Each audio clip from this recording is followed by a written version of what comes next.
El algoritmo que sabía demasiado, un podcast del Observatorio de Derechos Digitales. Hola a todos, esto es El algoritmo que sabía demasiado, un espacio en el que vamos a reflexionar sobre la importancia de nuestros derechos en el entorno digital. Un saludo de Chema Valenzuela. En este 2025 que ahora acaba hemos aprendido muchas cosas. Hemos profundizado en la Carta de Derechos Digitales y apoyándonos en ejemplos de ficción, hemos conversado con expertos para descubrir cómo podemos proteger lo que somos, nuestros derechos en el entorno digital. En este episodio, para despedir el año, vamos a recopilar algo de lo aprendido. Tomémoslo como un repaso para seguir adquiriendo conocimiento durante 2026. También como una guía para volver hacia atrás y recuperar algunas películas, series y documentales que invitan a la reflexión. Eso sí, te ofrecemos una reflexión guiada por nuestros invitados. Vamos a ello. En el mes de marzo nos sumergimos en Oasis, el mundo virtual en el que se desenvuelven los protagonistas de la película Ready Player One de Steven Spielberg. Con Jesús Herrero, director general de Red.es, Elena Herrero Beaumont, cofundadora de Zoosfera, y Jaime García Cantero, director de Retina en el País, analizamos cómo es nuestra vida en el entorno online y cómo podemos defender en él nuestros derechos. En Internet se están replicando, peor aún, los fenómenos que habíamos conseguido rebajar en nuestro modelo de vida normal, ¿no? Es decir, el matón es más matón en Internet que fuera. La persona que es agresiva, la persona que violenta, la persona que incomoda, la persona que dice operaciones, dice elementos sin haber reflexionado un mínimo, sin haberse informado, ¿no? Es decir, aquí el elemento es que ya partimos de una parte en la que nuestro avatar digital sufre nuestras cuestiones más personales en el ámbito offline, ¿no? Yo creo que ahí es un punto de partida diverso. Es que la película y la novela, ¿no? que es mucho más larga y tiene mucho más carga, si quieres, de esta parte distópica. Y es mucho más entretenida para quien ha vivido los 80. Sí, ¿no? Pero ambas son profundamente distópicas, ¿no? Pese a esa historia de acción, ¿no? de búsqueda que tiene. Y creo que esa distopía cada vez más presente es la que nos enfrentamos. Por un lado, esa vía del escapismo, ¿no? De olvidarte del mundo físico y esa resurrección del estoicismo malentendido por la gente más reaccionaria, ¿no? Que esto va de aguantar, pues eso, ¿no? Aguanta, que ya tienes oasis para vivir, y a mí esto me preocupa mucho. Yo creo que la igualdad hay que conseguirla, por supuesto, pero en el mundo físico, no en el virtual, ¿no? Y la segunda es que en este mundo virtual, esa igualdad, a mí me parece que más que igualdad es anulación de la diversidad, y eso es muy preocupante, ¿no? Decía Jesús, y creo que es tremendamente cierto, que en el mundo digital está retratando lo peor de lo que somos, ¿no? Es un espejo cada vez más deformante de algunas de nuestras realidades. Pero a veces es que sin irnos a esos extremos, esa construcción narrativa de la identidad que decía Zizek mucho antes de las redes, ¿no? Esto de que cada uno puede ser quien quiere ser, es algo bastante tóxico en el largo plazo, ¿no? Estamos viendo lo que ocurre con las redes. O sea, todos sabemos que nadie es tan guapo como parece en Instagram, ni tan listo como parece en LinkedIn, ni ha hecho tantas cosas, ¿no? Esa construcción narrativa, ¿no? En el que cada uno hemos democratizado la mentira, ¿no? Cada uno es capaz de crearse un entorno, mentira, ¿no? No estrictamente verdad, ¿no? En el mundo pero el autoengaño. Entonces, las redes como paraíso del autoengaño, que tiene mucho que ver con ese oasis, ¿no? En el que cada uno puede ser quien quiere ser, creo que es algo que debería preocuparnos, ¿no? Y tratar de trasladar nuestros derechos, nuestras oportunidades, la igualdad cada vez más manifiesta, no al mundo digital, sino al mundo virtual. Y entender que lo digital es una palanca para que seamos como ciudadanos capaces de vivir mejor.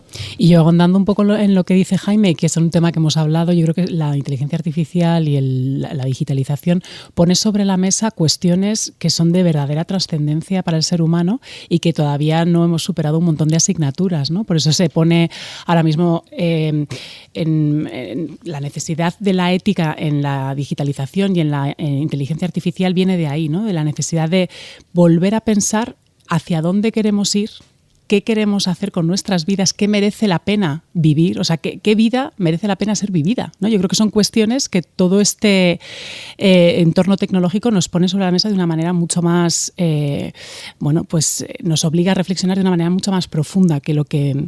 Y todos esos sesgos de los que hablas, yo estoy muy centrada en analizar cómo se puede aplicar la ética a la toma de decisiones, ¿no? Y la clave está en esos líderes, cómo pueden llevar a cabo el cultivo de una serie de virtudes para que todos esos excesos que se ven tanto en el mundo físico y que, como dices tú, se amplifican tremendamente en el mundo virtual, pues podamos equilibrarlos, ¿no? Entonces, esa cuestión tan aristotélica del cultivo de la virtud, yo creo que es una de las líneas que tenemos que trabajar más como seres humanos, y todos los riesgos existenciales de los que se hablan en el entorno digital la raíz está en el ser humano, en cómo somos, ¿no? Y en la propia dinámica que se genera allí, ¿no? Es decir, lo que tú estás diciendo es que, como dice la película, al final vas a un sitio a desahogarte lo que no te permite hacer tu realidad, y es que en ese sitio esos valores que tú estás comentando no premian, no son valorados, no son positivos, no, en nuestra vida sí, pero porque coinciden con una visión general de la sociedad, del mundo, de un pacto que nos hemos dado entre todos, ¿no? Y yo creo que, como tú bien dices, es que pues a lo mejor la pregunta que está es en ¿estábamos preparados para esto? ¿O estamos preparados para esto de todo el mundo digital así?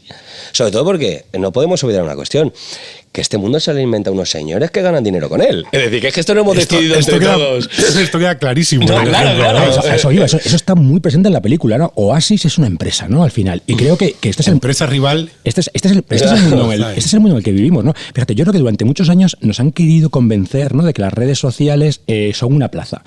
Y no son una plaza, son un centro comercial que tiene un dueño que te dice cuándo entras y cuándo sales, cómo está grande el escaparate, y que si te portas mal te echa. Entonces, yo creo que es importante que también entendamos el rol que debe jugar lo público en todo esto. Que no podemos dejar que las empresas sean las únicas que van a condicionar por eso hablamos de derechos digital. Claro. No, y ahí yo creo que no solo lo público, Jaime, yo creo que la responsabilidad individual. También. O sea, yo creo que el ser humano, y por eso yo creo que toda la actividad de concienciación que se está llevando a cabo por parte de entidades como Red, por parte de Hermes, por parte de la propia Tosfera, que es la entidad que yo dirijo, van encaminados. Y yo ahí es donde soy optimista, a pesar del gran reto al que nos enfrentamos, que es este monopolio tan bestial que ahora ya, con la victoria de Donald Trump y toda esta especie como de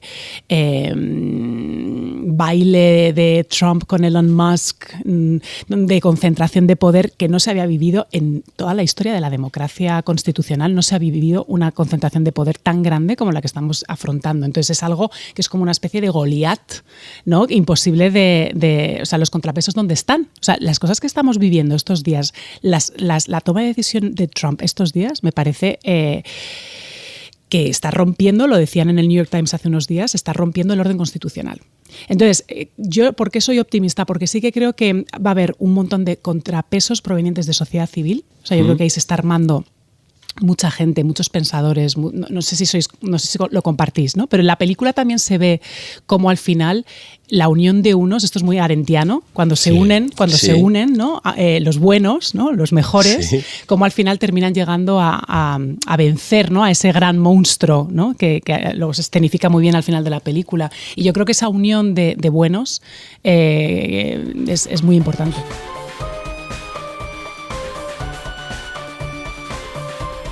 En abril recibimos a Enrique Goñi, fundador y presidente del patronato de la Fundación Hermes y presidente de la Fundación Telefónica. Le acompañó Paloma Llaneza, abogada. Con ellos repasamos la película Her, en la que un humano se enamora de una inteligencia artificial. Y conversamos sobre nuestra relación con esta tecnología que ya forma parte de nuestras vidas. Yo concebí las aplicaciones de IA inicialmente como una herramienta. ¿Como un asistente? Sí. Lo que me di cuenta rápido es que las aplicaciones de la IA lo que hacen es darte la facultad de un humano aumentado, ¿no? Ahí está el humano aumentado, que en el mundo del trabajo es un humano hipercompetente, hiperproductivo, etc. Por tanto, esto de que en el trabajo una IA te quitará el trabajo, hay los trabajos que sí, pero en general no, será un humano aumentado, ¿vale? También creo que la IA va a crear y está creando muchos puestos de trabajo. O sea, yo no tengo muy claro cómo acaba ese balance. España, que es un país de pymes, España tiene un gap de falta de productividad tecnológica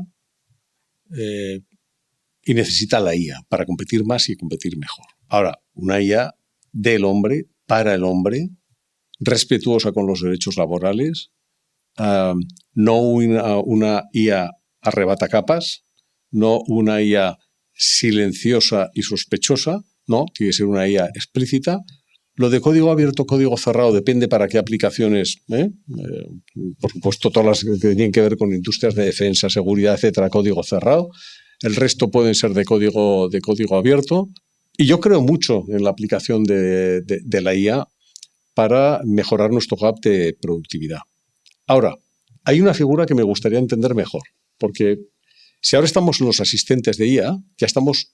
Realmente el año 25 va a ser el año en el que vamos a hablar mucho de los agentes de IA. Hemos pasado de asistentes a agentes. Claro, los agentes de IA ya son una nueva formulación de IA generativa que acumula memoria, aprendizaje automático, no machine learning, aprendizaje automático, y por tanto son capaces de sustituir íntegramente y mejorar puestos de trabajo de una relativa sofisticación. Por ejemplo, asesores financieros. O sea, un agente de IA, hasta ahora un asistente de IA podía discernir y dar respuestas concretas a preguntas concretas, pero no podía ocuparse de ti, Chema, como cliente. Es que ahora un agente de IA se puede ocupar de ti como cliente. Chema, conozco todo de ti, todo. Por supuesto, os conozco mejor. Conozco tu trayectoria. ¿Te acuerdas cuando compraste aquellas acciones? A eso no te vino bien, no sé qué, no sé cuántos. El plan de pensiones lo tienes infradotado. Oye, recuerda que tu hermana no sé qué tal. Bueno, y es una agente ya. Bueno, esto exactamente en el mercado laboral, ¿qué impacto va a tener? Pues mira, de nuevo me preocupa que la realidad viene lanzada, los agentes de IA ya están en circulación y todavía no hemos hecho un cálculo de balance riesgos-beneficios sobre su impacto en el mundo laboral, ¿no? O sea que creo mucho en ella, no hay que pararla, o sea, tecnología, pero hay que ir. O sea, tenemos que pedir a los desarrolladores, o sea, un mínimo compromiso de ser explícitos en las facultades de sus desarrollos y, por supuesto, en la transparencia de las cajas. Paloma, ¿cómo hacemos para mantener nuestros derechos y defenderlos mientras esa progresión no para? Pues como te digo, yo ya lo he dicho antes, yo creo que necesitamos tecnología europea, necesitamos dejar de estar colonizados por otros países, que son los que tienen la tecnología. Sí. En este sentido siempre me pongo muy pesada con el informe Draghi, famoso, pero yo creo que el informe Draghi plantea que tenemos un problema grave de competitividad en Europa, que nos hacen falta 800.000 millones de euros anuales para solventarlos y que además, y creo que esto es muy importante decirlo, sin competitividad no hay estado de bienestar. El estado de bienestar no va a durar eternamente en estas condiciones, ¿vale?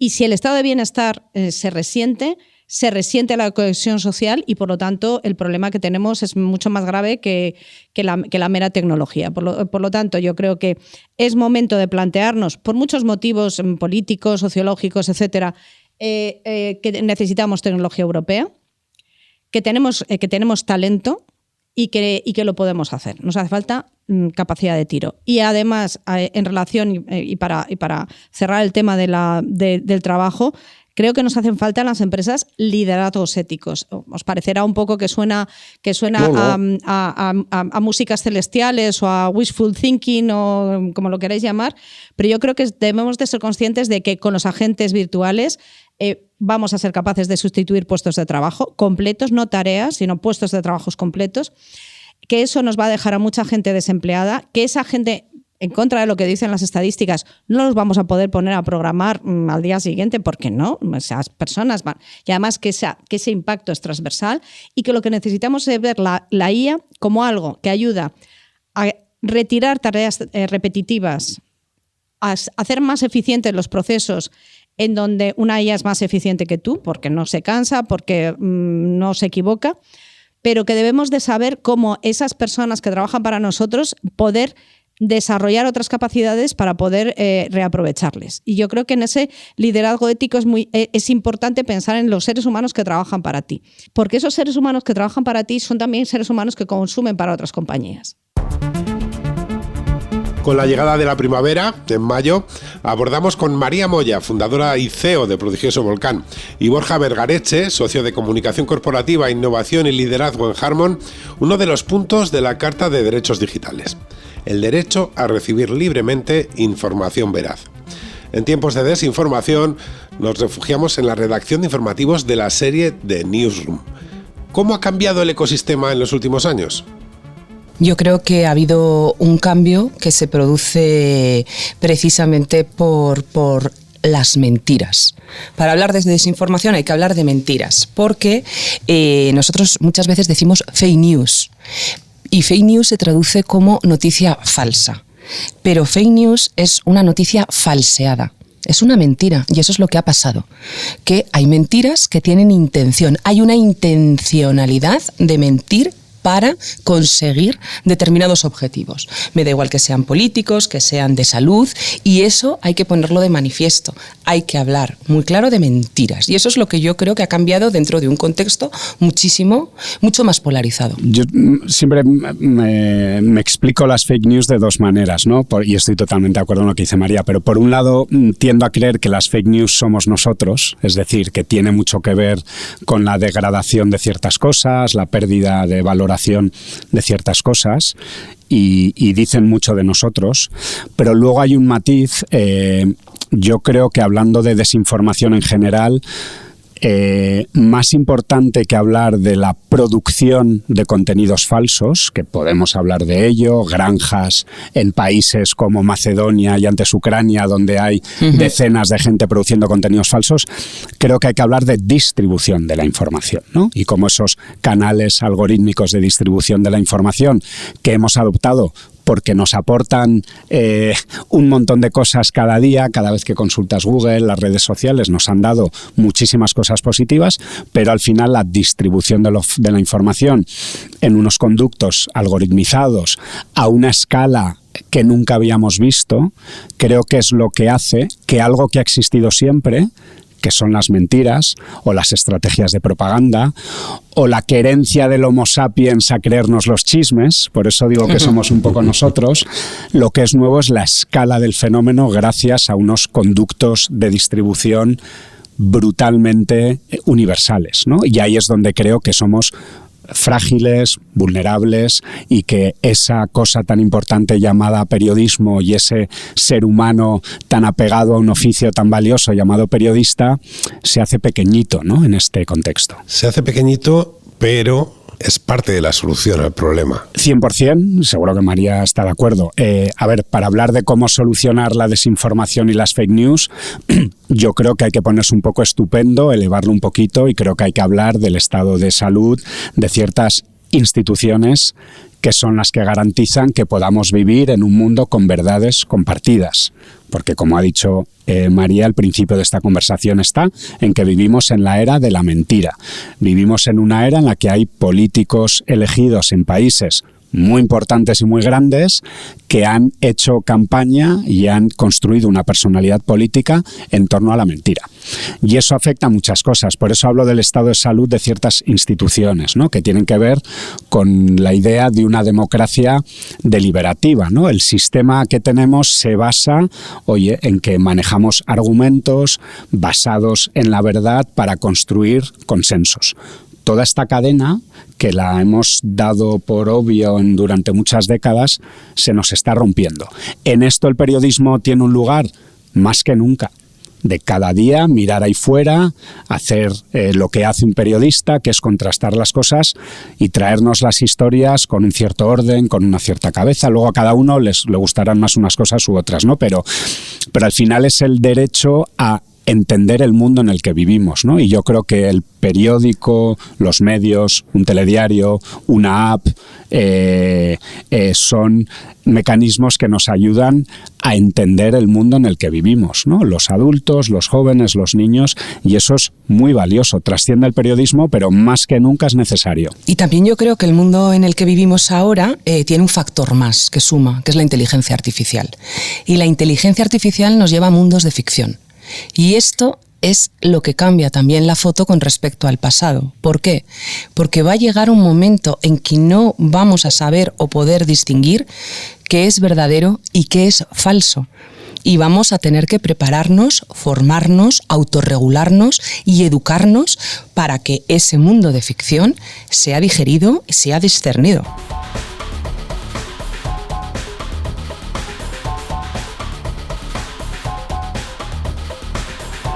El mes de junio lo dedicamos a El Círculo, una película en la que una empleada cede toda su privacidad a la empresa para la que trabaja.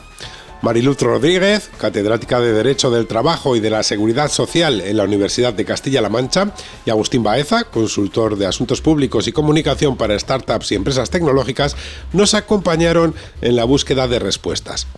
¿Cómo podemos defender nuestra privacidad, nuestros derechos, también en el entorno laboral?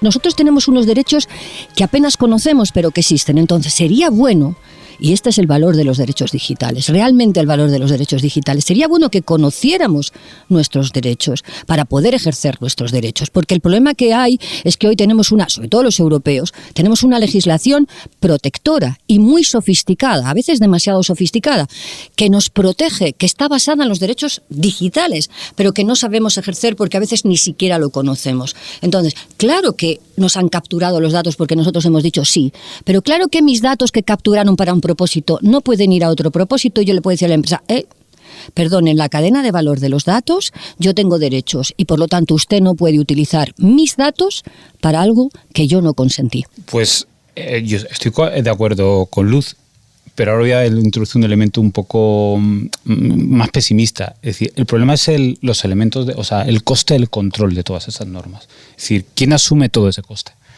Porque claro, todos los que hemos estado en este tipo, trabajando en las normas estas, todo lo que ha venido de la Unión Europea, el Reglamento de Protección de Datos, la Digital Services Act, la Digital Market Act, la Data Act, hay tantas Act que ya no sabemos, es decir, que los propios juristas, es decir, son centenares y centenares de páginas que los propios juristas, incluso la propia interpretación de esas normas a veces no es sencilla entre los propios juristas, con lo cual imagínate un ciudadano de a pie que no es jurista, o sea, se pierde. Entonces, claro, por eso digo, la dimensión individual yo creo que cobra, que es un poco también lo que decía Luz, cobra, es decir, oye, si yo considero que esto es un tema relevante, que mis datos, yo quiero saber qué hacen con mis datos, tú tienes mecanismos incluso individuales. Por ejemplo, tú puedes pedir a la empresa que les has dado tus datos, oiga, deme una información de cómo está utilizando sus datos. Tienes derecho a que te la dé la empresa o la organización.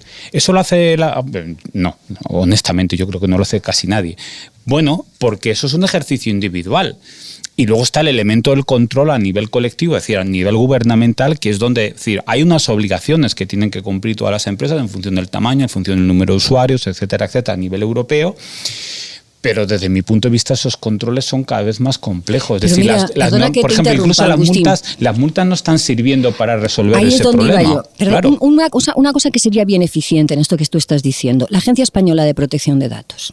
¿Por qué conocemos a la Agencia Española de Protección de Datos y a las europeas? Porque pone multas. Acabamos de ver que ha puesto una multa de 200, no sé si ha sido de 200.000 euros a una empresa porque estaba utilizando datos biométricos para el registro horario. Ahora mismo. Sí. ¿Por qué conocemos a la Agencia Española de Protección de Datos? Por las multas que pone. ¿Por qué no conocemos a la Agencia Española de Protección de Datos, que por cierto es la autoridad nacional en esta materia, con un mensaje más pedagógico para la ciudadanía?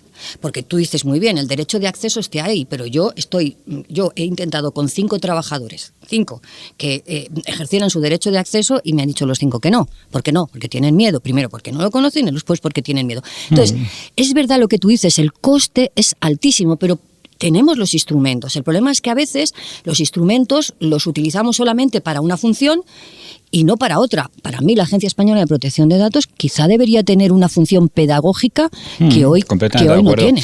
Completamente de acuerdo. Y es complicada. O sea, no pensemos que esto es sencillo. Yo insisto, decía, hay que ser optimista. O se pueden hacer cosas muchas, pero también estamos hablando de unos elementos conceptuales complejos. Es decir, y además, porque además luego los ciudadanos, es decir, que esto es una cosa también metafísica, pensamos que todos somos muy racionales y no es verdad. La gente es mucho más irracional. Yo, el primero, o sea, pensamos más con las tripas. No es tan sencillo articular elementos racionales para que tú tomes decisiones más racionales. La gente muchas veces... Estoy acordando, por ejemplo, no me acuerdo cómo se llamaba la empresa esta, que era una startup internacional, que, por ejemplo, regalaba bitcoins si tú te les dabas los iris de los ojos. Y lo tuvieron que cerrar porque literalmente en todos los centros comerciales había allí un puesto de señores que llegaban allí y los chicos jóvenes encantados, oye, pues si me dan... Y las personas vulnerables. Y las personas vulnerables, claro, pero porque esto es un problema, es decir, y luego hay un elemento, claro, el sistema que, insisto, que ha sido exitoso, que no digo que sea ni bueno ni malo, digo que ha sido exitoso, es el de empresas que coleccionen datos y a cambio te dan servicios. Claro, que decía Luz, gratuitos, sí, de buenísima calidad. Que esto es otro problema. Es decir, no quiero decir nombres de ninguna empresa, pero cuando tú te pones a ver servicios de correo electrónico, ¿cuál es el de mejor calidad? El que pues esto es lo que estoy diciendo. Es decir, que el problema alternativo, es decir, hay un elemento siempre que los economistas, aunque yo soy un economista extraño, heterodoxo, que odia el Excel, como digo yo, medio en broma, el coste de oportunidad cuenta y mucho. Y a veces modificar tu línea lógica con el que tú actúas en el día a día te altera los márgenes de tu utilidad. Y tú dices, bueno, vale, esto sería lo correcto, lo más racional, lo más responsable, pero hay un coste de oportunidad en el cambio. Estás escuchando El algoritmo que sabía demasiado. En Blade Runner de Ridley Scott resulta difícil diferenciar entre humanos y replicantes. Fue la película elegida en julio para charlar con Jorge Barrero, director general de Fundación Cotec, y Noelia Moedo, fundadora de Nodeom, sobre cómo podemos defender nuestros derechos ante la inteligencia artificial. La cuestión es, también tenemos derecho a crear estas entidades que sean indistinguibles de los humanos. Y volviendo a lo que decías de la IA antropomórfica, ¿no? Obviamente tiene que haber transparencia, pero volviendo a mi punto de antes, vale, tú puedes ponerle en 50.000 sitios, esto es un bot, esto es un bot, esto es un bot, esto es un bot, pero tú cuando hablas con él, hijo, te suena como... Yo tengo amigos que dicen, es que me llevo mejor con ChatGPT que con mi mujer, ¿sabes? Bueno. Hay ejemplos de, no sé si conocéis aplicaciones como Character AI, pues que ha habido problemas. De hecho, hay un proceso legal contra Character AI en Estados Unidos porque se ha suicidado un adolescente que se había enamorado de su bot, ¿no? La antropomorfización va hasta el punto de, ya que no solo se utilice el lenguaje que utilizamos los humanos, sino que se hagan pausas como que de repente te hable, como tú imagínate a la inteligencia artificial empezando, como lo que dice siempre mi hija, en plan, ¿sabes? O sea... Que de nuevo, ¿qué es esa transparencia? Porque para que realmente llegue a traspasar esa barrera de percepción, porque en el momento en el que los humanos, digamos, que piensan que tiene empatía, más allá de que la tenga o que no la tenga, tú imagínate a un adolescente en plena crisis de identidad. ¿Qué prefiere? ¿Hablar con su madre o con su amigo que le hace sentirse mal, que le hace sentirse inseguro, o con el bot que te dice lo maravilloso que eres, te dice lo que quieres oír? ¿Sabes qué va a suponer eso en nosotros como sociedad, ¿no? Entonces, la pregunta de, vale, ¿cuánto podemos es que no me sale. Bueno, hacer que se parezcan a los humanos.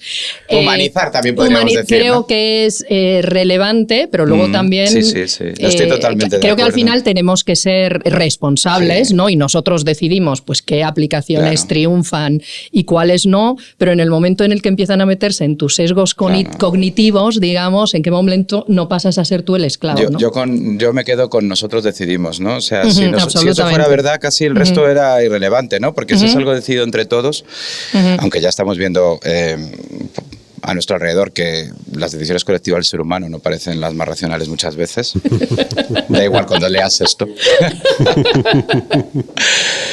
Pero sí que es verdad que la preocupación es quiénes somos nosotros, si es verdad que hay un nosotros que decide, ¿no? ¿Estamos dejando atrás a las personas más mayores cuando usamos la tecnología? En septiembre, partiendo de la película El Becario, protagonizada por Robert De Niro, Íñigo Navarro Mendizábal, profesor ordinario de Derecho Civil en ICADE, experto en responsabilidad civil, inteligencia artificial y derecho privado, y Luisa Allí, directora general de Fundación Hermes y directora adjunta a presidencia de la Fundación Telefónica, nos acompañaron en la búsqueda de soluciones a la brecha entre generaciones que a veces se da en el mundo digital. Después de todo lo que ya hemos dicho, también es verdad que acordaros de esta campaña de eslogan imbatible de yo soy mayor pero no idiota, y que estaba, entre otras cosas, luchando porque no se digitalizara todo al 100%, sino que hubiese una posibilidad de desconexión digital. Es decir, que si tú vives en Piedrahíta, puedas, provincia de Ávila, puedas ir al banco y que haya una persona que te atienda y que no sea todo siempre a través de Internet. Yo creo que sí que tiene que haber algún tipo de válvula de escape siempre para personas que no pueden acceder al mundo digital. Y por otro lado, el acceso a lo digital, efectivamente hay que fortalecerlo. Esto es una cuestión que debe tener una estrategia, de hecho la tiene el Plan Digital 2025, el propio Carta de Derechos Digitales lo dice una vez y otra vez, Red.es, la Fundación Hermes, todos están trabajando en esa misma línea, en las universidades también. Es decir, hay que llegar a un acceso universal a lo tecnológico. ¿Por qué? Porque si no, si la mayoría va a tener acceso a lo digital y va a gozar de los beneficios que le dan este elemento digital, los que no lo estén van a estar en una situación de desamparo, de vulnerabilidad, de tal manera que como la equidad siempre es relativa, vamos a tener una mayor inequidad. Por eso es necesario llegar a un acceso digital. Y un acceso digital, además, a plataformas que sean sencillas, y para las personas mayores que sean sencillas. Con eso no quiero decir que sean básicas, sino que sean sencillas. Hoy en día es verdad que muchos de los teléfonos inteligentes que tenemos, los mejores son más sencillos que los peores. Y en ocasiones, en cambio, decimos, no, para el abuelo le vamos a dar que es un modelo básico. No. Yo a todos los abuelos les digo, por favor, compraros el mejor y que sea sencillo de uso. Pero no es una cuestión de que sean cuestiones básicas, plataformas básicas que te simplifiquen todo, sino que sean sencillas. Entonces, mi aportación aquí sería, creo que tiene que haber un cierto derecho al desacoplamiento digital.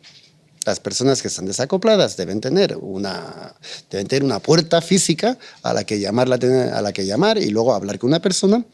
Y por otro lado, habría que luchar hacia un acceso universal a lo digital.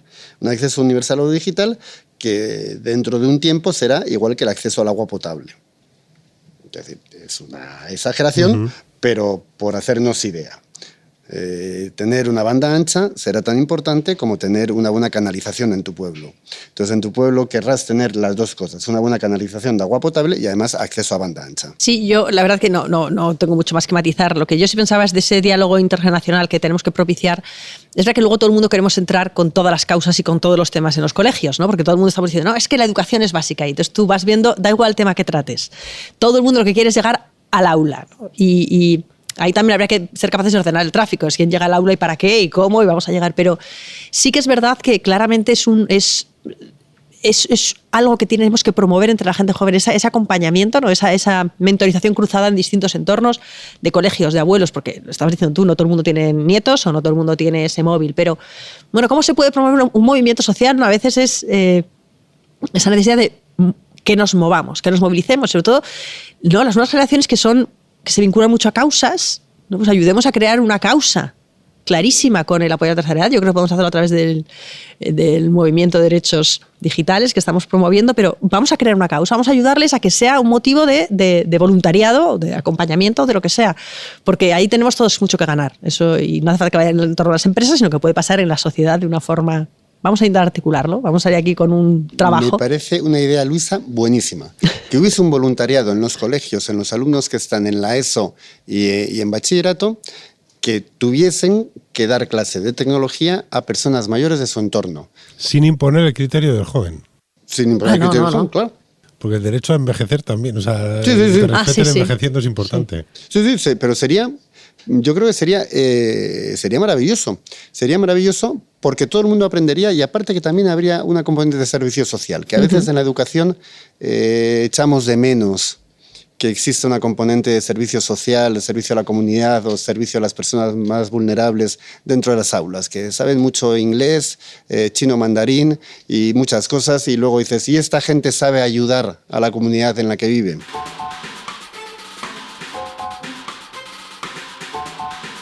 Octubre fue el mes de Gattaca, una película en la que la tecnología permite predecir cómo va a evolucionar nuestra salud en el futuro.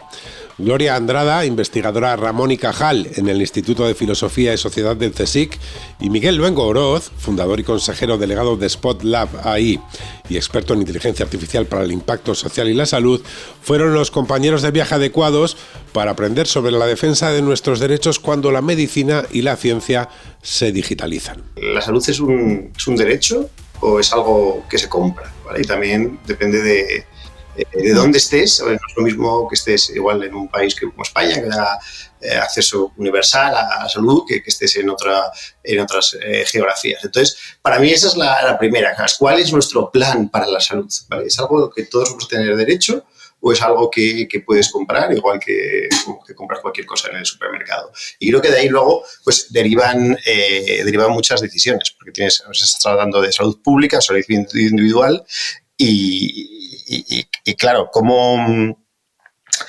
esa es para mi parte de la clave, porque muchas veces incluso los recursos financieros van destinados con una lente financiera a cosas que dan mucho más beneficio, aunque igual den acceso a salud a muchas menos personas o beneficien, digamos, a la población en general, la salud pública mucho menos. Entonces, ese trade-off para mí está todo el tiempo está presente. Una cuestión también interesante es la aceptación de nuevas tecnologías por parte de la sociedad. Y creo que ahí, en el caso, por ejemplo, de la modificación genética, de neurotecnologías, creo que los seres humanos somos animales de costumbres, aunque maleables. Hemos visto cómo se introducen nuevas tecnologías rápido, pero sí que creo que la cautela y la prudencia en este ámbito es una buena virtud, porque incluso la propia comunidad científica y bioética aboga por ello, porque todavía los riesgos, cuestiones así que no se saben del todo. Entonces, habría que trabajar la cuestión de la aceptación por parte de la gente, que también puede ser una barrera para el acceso, pero con cautela y prudencia. O sea, creo que esa reparo... Claro, pero aquí, por ejemplo, que hemos aceptado rápidamente lo de los móviles. Sí, por eso, que es maleable, que les digo. Ya en otros 10 años me veo con un casco que me lee y me escribe los pensamientos. Unas gafas. Sí. Las gafas, o sea, ¿qué va a ser lo próximo? Quiero decir, porque es verdad que el principio de prudencia creo que es fundamental, pero la realidad es que en el ciclo en el que estamos, cada vez esa aceptación va más rápido, porque al final es una aceptación casi del producto, aunque detrás lleve consigo implicaciones éticas y cambios sistémicos de la sociedad.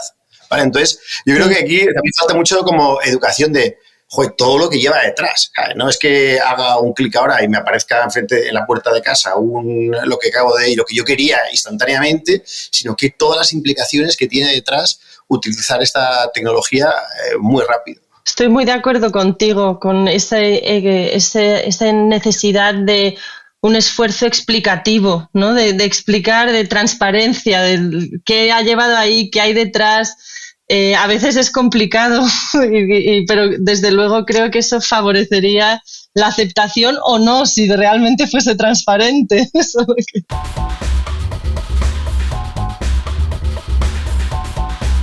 Hay un episodio de la serie Black Mirror titulado Nosedive en el que los ciudadanos pueden ser discriminados en su relación con las administraciones en función de las valoraciones que reciben de los demás a través de una aplicación. Como recoge la Carta de Derechos Digitales, también debemos defendernos en este entorno, reclamar igualdad de trato y de acceso, entre otras cosas, cuando nos relacionamos con las administraciones públicas. A Idoia Salazar, fundadora y presidenta de Odisella, y a Fernando Escobar Ruiz, subdirector general de Ciudadanía, Talento y Emprendimiento Digital en el Ministerio para la Transformación Digital, les planteamos directamente la pregunta: ¿Estamos cerca de vivir en un mundo como el que muestra Black Mirror? Estamos muy lejos. Creo que tanto la Unión Europea como España hemos hecho los deberes para evitar situaciones como estas. Ya en 2016, con la aprobación del Reglamento General de Protección de Datos, que se transpone al ordenamiento jurídico español a través de la Ley Orgánica de Protección de Datos y Garantía de Derechos Digitales, ya establece, entre otras cuestiones, el derecho a que no seas objeto de una decisión automatizada que produzca efectos jurídicos o que te afecten significativamente. O sea, ese derecho tú lo tienes como ciudadano. ¿Y cómo lo puedes ejercer? Que sería quizá la pregunta. Primero, ante la institución o ante la organización, porque puede ser también una empresa privada, que crees que está vulnerando este derecho. Primero ahí, que ves que no se resuelve, tienes otras instancias. Puedes ir ya a la Agencia Española de Protección de Datos en este caso. En el futuro, cuando se termine de constituir y empiece a ejercer, la Agencia Española de Supervisión de la Inteligencia Artificial, que ha sido recientemente creada. Y en caso de que administrativamente tampoco encuentres la solución que estás buscando a tu problema, ya puedes ir a una instancia superior y puedes ir a un juzgado y puedes pedir que ese derecho se respete.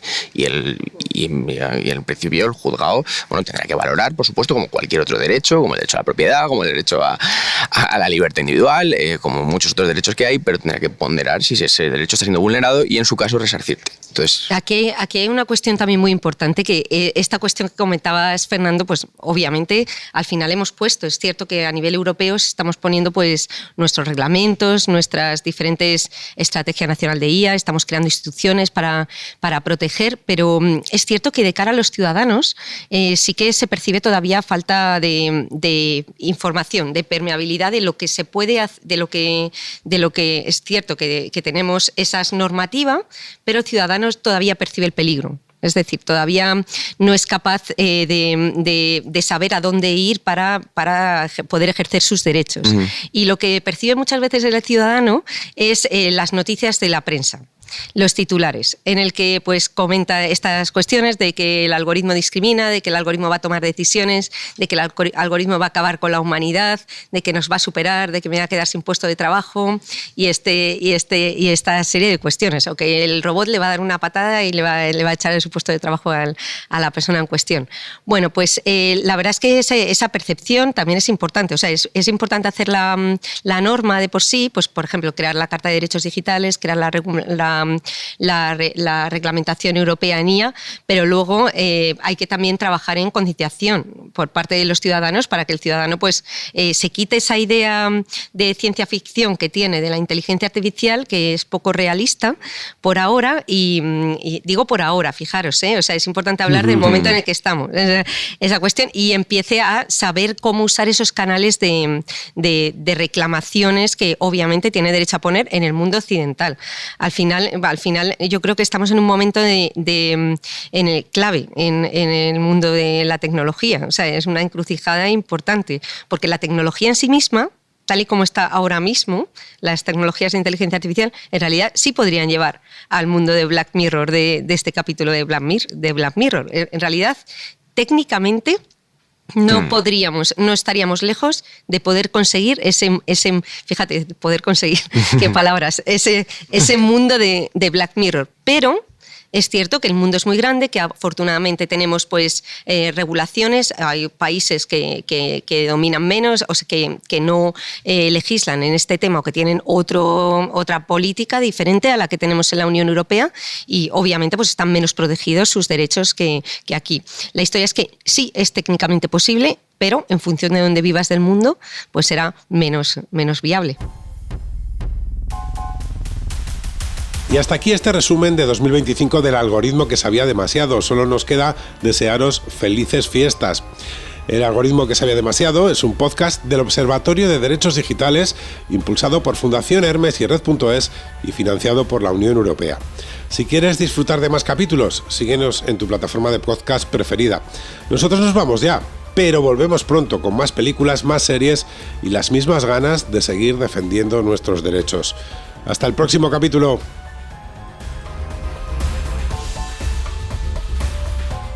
El algoritmo que sabía demasiado, un podcast del Observatorio de Derechos Digitales.